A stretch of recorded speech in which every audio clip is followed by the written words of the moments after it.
right now what we're focusing on is the Kerry Von Erich NWA World Title win.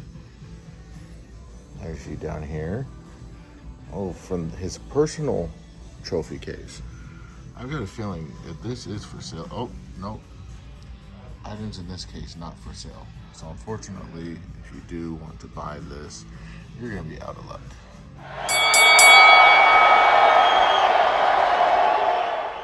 What's up, everybody? It is your boy SP with the Ring Rundown. We are here standing inside Jayden's Toys Collectibles, actually the sub-store of Dallas Pro Wrestling Toy Store, and I am here with owner-operator Jayden of this very fine establishment. Thank you. How are you doing today? Good, man. Good to see you. Thank you guys for watching and for coming into my awesome wrestling store. We just built this a few months ago. It was a suite next door to our bigger store, which is called Jayden's Toys, which has everything action figure related in it.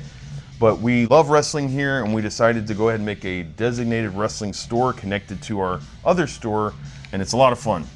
So what got you into wrestling? What's your most memorable moment? What drew you into pro wrestling? So when I was a kid, my dream was to be a pro wrestler, and I actually got to live out that dream for a while. So I was trained by Chris Adams, Iceman King Parsons, California Stud Rod Price, a lot of local famous wrestlers when I was 17 and 18. And I had 2 or 3 years in the business, in the indie type circuit here back in the early 90s. It shows my age, but it was a lot of fun. And then I kind of went into stunt work after that. Then I got into some acting and musicals, and then became a singer for like 20 years.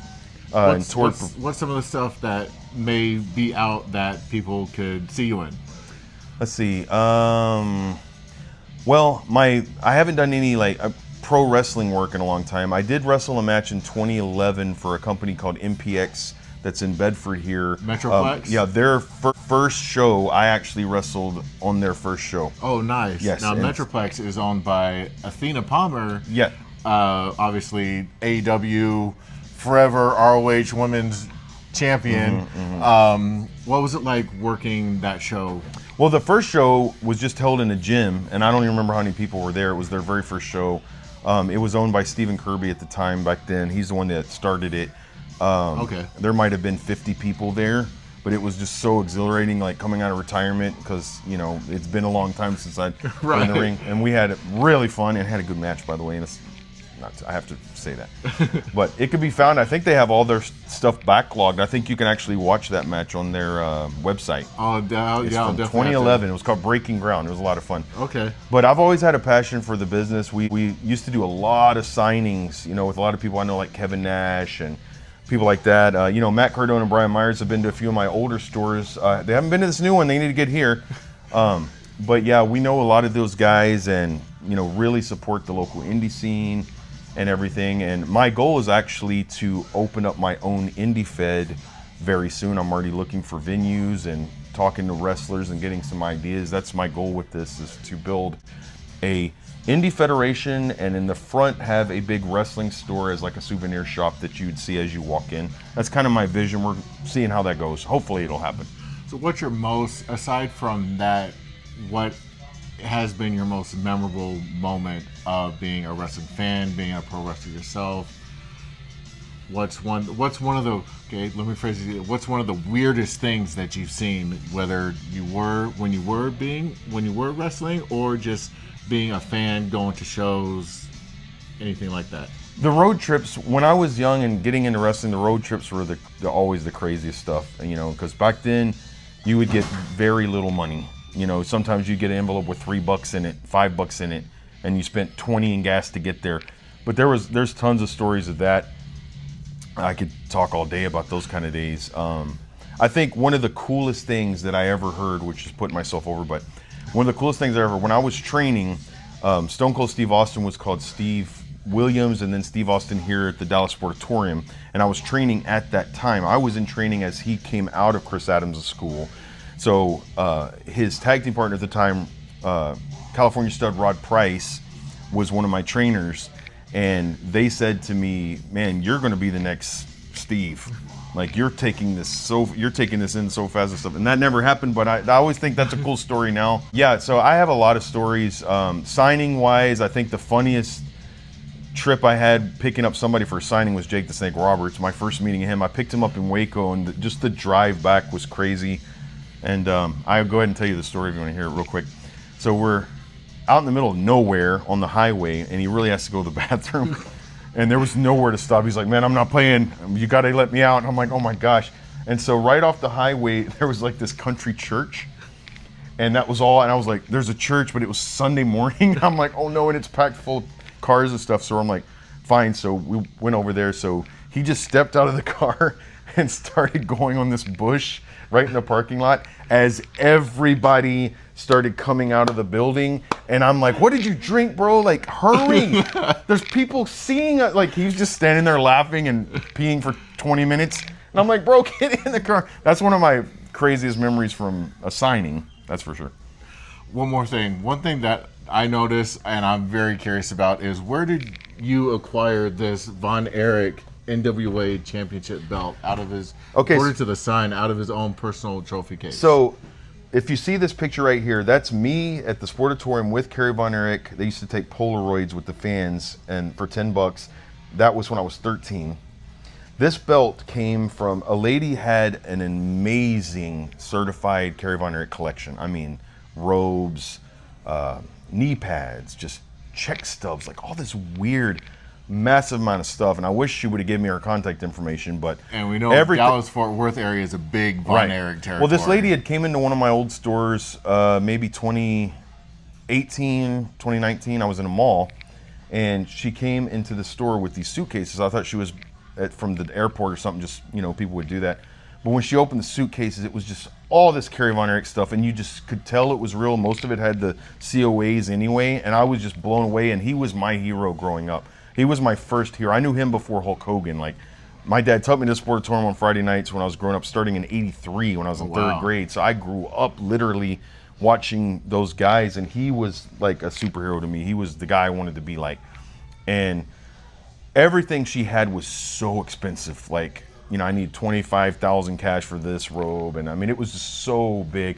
But when I saw this belt and I recognized that old leather, you know, it's not these reproductions they do now, like they started selling, and I was like, oh my gosh, I have to have this. And it had a COA, and I was like, I've got to have this.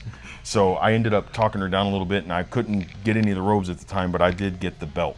And I think it's just so cool knowing. So apparently the story is that, like, this was a travel belt. So I guess, you know, when a guy would have it for a short period of time, they wouldn't just let you travel with the actual belt. That's what the story was. So pretty much it's kind of just like a travel replica, so to say. Exactly. And I've had a lot of guys from that have, you know, from the NWA like era when they did a lot of NWA shows in Dallas and that sort of stuff, look at it and be like, oh my gosh, dude, that is old. So it is verified from the 80s. There's not a COA saying it was Kerry Von Erich's, but with what she had, with all the documents and everything, and so it was. Well, that right there. That's my favorite possession. I own the store, this store, and that's my favorite. I brought it here like a museum piece for people to see. I even let people hold it if they want to, you know, just so they can see how different it is from actual replicas you can buy. But it's pretty fun. But that's my favorite thing in here. Well, Jayden, we know you got to go pick up your daughter. Thank you so much for the quick interview. Nice to meet you guys. Thank you guys for watching his channel, and make sure if you're in Dallas area, come check out Jayden's Toys, and right next door, Dallas Pro Wrestling Store. Check us out online. Follow us on social media. In a small section, lots of stuff in here. You will not go home empty-handed. You'll be able to find whatever it is you're missing in your piece. Until next time, thank you. Wow, look at this. This is suede leather backing on the back of the title. Not like just the mass-produced. And a rumor of it, which is cool, is that it was actually used as the title for NWA Southwest in Arlington or wherever they see that in the 90s, early 2000s. It was actually their world title they were using. Right here. Which is really cool. Wrestling nostalgia. Right here. We're banging on the glass. Welcome to the madhouse. All access pass. Yeah. Step in the door, that bell goes ding. So, anyone that has lived in the Dallas area since the 70s and the 80s knows how big of a deal Kevin and the Von Erich family themselves were. Well respected in the Dallas DFW area. Not only did they have his world title, they've also got Fabulous Freebirds, along with Texas Tornado. School, new school, they all collide. What was that again? Smash, squash, annihilate, waste time. Pick your legend, smash your foes in the ring at Jayden's Toys. Yeah, glass case rattling, that's the main card. Mint on card mayhem, plastic hits hard. Stone Cold staring with the broken glass eyes. Undertaker lurking where the shadow line hides. Dusty old Hogan in the sun, faded tights. Macho Man caping psychedelic stripes. The Rock on the box with the eyebrow raised. You can smell what the cardboard's made. Hey, turn the aisle, feel the floorboards creak. Modern day monsters ready to freak. John Cena swinging from a bed peg hook. Roman Reigns glare that could crack the roof. Seth Rollins burning up the clearance racks. Becky Lynch fire in a 4-pack stack. Chaos crowd in these blister packs. See, hold WrestleMania in aisle 3. Who you got?